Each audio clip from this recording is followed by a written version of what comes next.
O século XX colocou em pauta inúmeras questões a respeito dos direitos humanos, principalmente devido às atrocidades cometidas pelos nazistas durante a Segunda Guerra Mundial.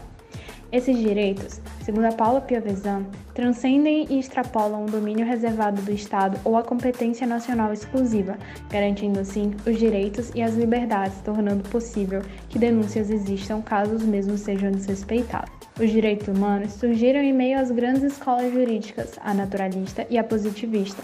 Eles são direitos inerentes à natureza humana, mas ao mesmo tempo positivados pelo Estado, pertencentes às Nações Unidas, por meio de tratados internacionais. E existe um grande debate sobre o seu fundamento de validade. Assim, seria o fundamento de validade dos direitos humanos o justnaturalismo ou o positivismo? O fundamento de validade dos direitos humanos é a natureza humana ou um determinado consenso político?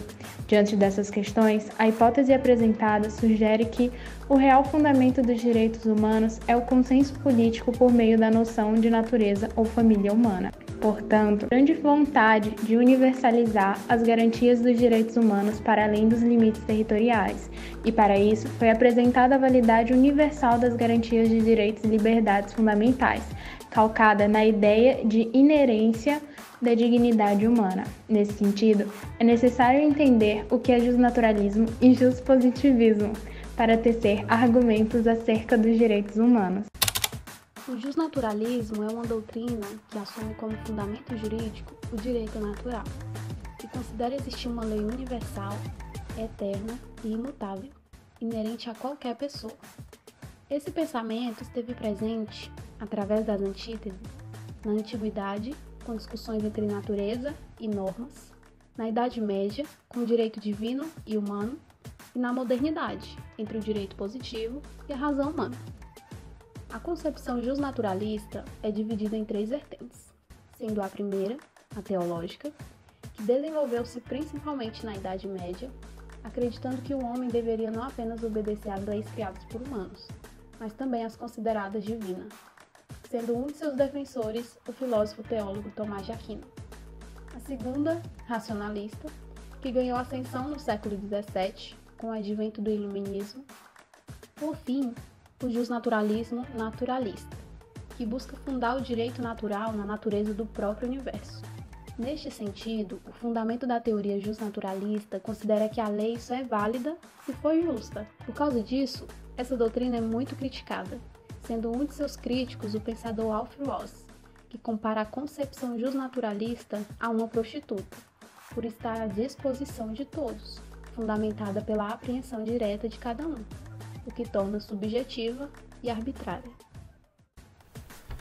O positivismo jurídico é uma linha doutrinária originada na França do século XIX, que encara o direito como válido somente quando o mesmo se encontra ratificado pela lei e serve como estudo lógico de negação do justnaturalismo. A gênese da criação do justpositivismo se deu durante o auge do movimento do positivismo francês, onde a figura e as capacidades humanas recebem grande destaque e o cientificismo é elevado a grau de obrigatoriedade para as ciências a partir dali desenvolvidas.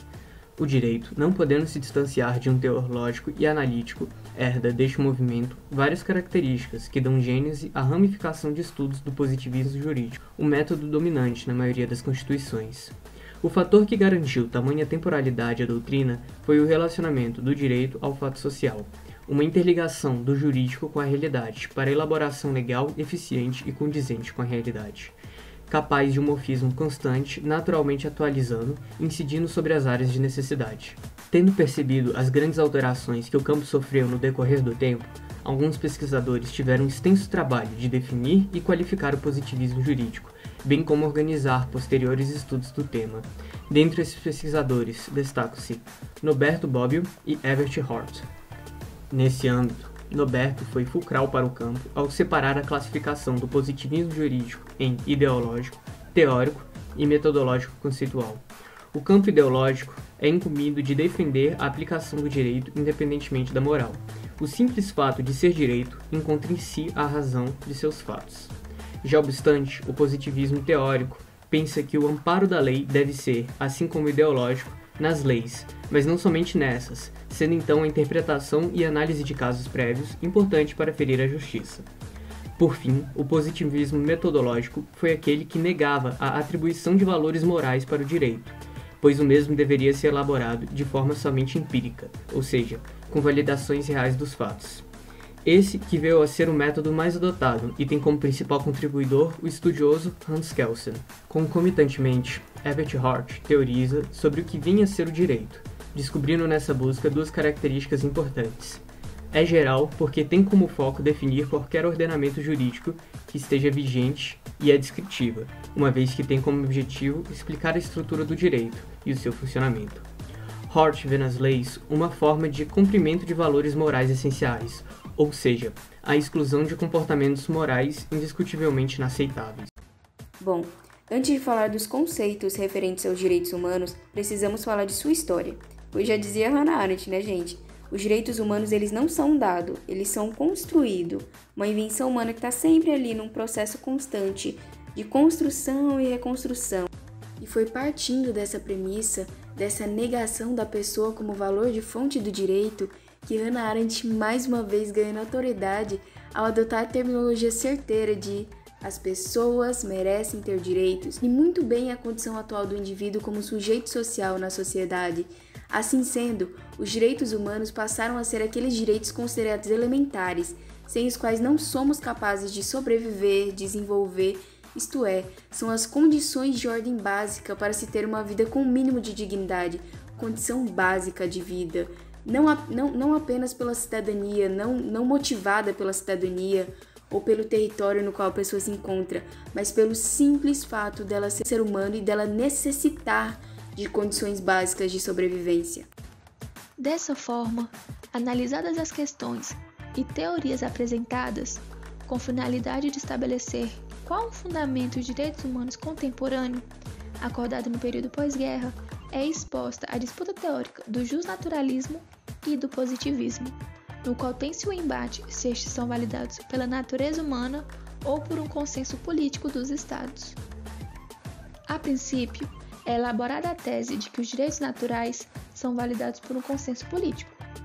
No entanto, ao mesmo tempo, é ressaltada a universalidade destes direitos, que advém da natureza do homem e que faz com que os direitos ultrapassem limites territoriais. Ao final, justifica-se os direitos humanos com base nas duas correntes, pois são direitos positivados, mas com ideologia igualitária. Assim, ao final do contemplado neste podcast, verifica-se que os direitos humanos são direitos históricos, formados pelos acontecimentos de seu tempo e que se constituiu de maneira gradual e constante. Ainda que os direitos naturais se caracterizem pela positivação e elementos universais, é importante que possuam características práticas generalizadas e também específicas, a fim de conectar-se com os fatos reais existentes.